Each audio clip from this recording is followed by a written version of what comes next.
Congratulations, Dr. Paul. I'm sure you're thrilled. Go Rand Paul!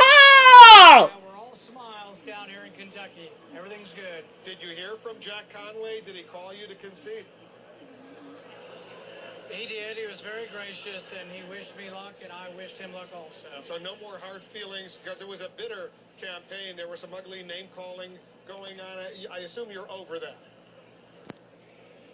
I think a little distance in time will make us forget that. Because at one point you even didn't want to even shake his hand. But let's move on and take a look at where you're going now. You're coming to Washington, D.C. What will be your top priority as a United States Senator from Kentucky?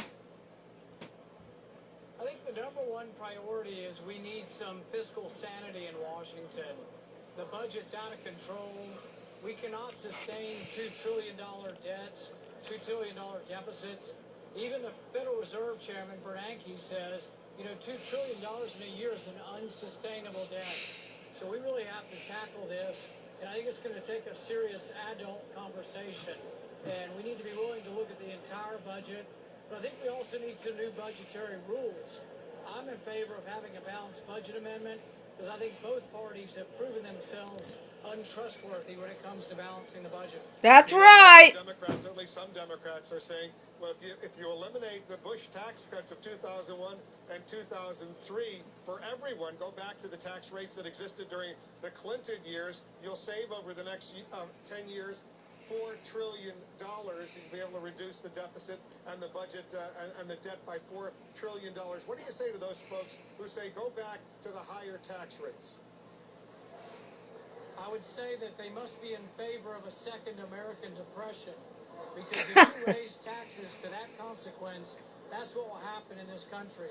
Raising taxes in the midst of a recession would be a disaster for our economy. You tell him, Paul. Such a policy really, as I think, unfit to be making decisions. What if they just raise taxes on the richest, those making more than $250,000 a year?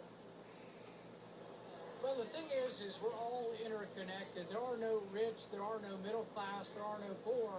We all are interconnected in the economy. You remember a few years ago when they tried to tax the yachts? That didn't work. You know who lost their jobs? The people making the boats, the guys making $50,000 and $60,000 a year lost their jobs.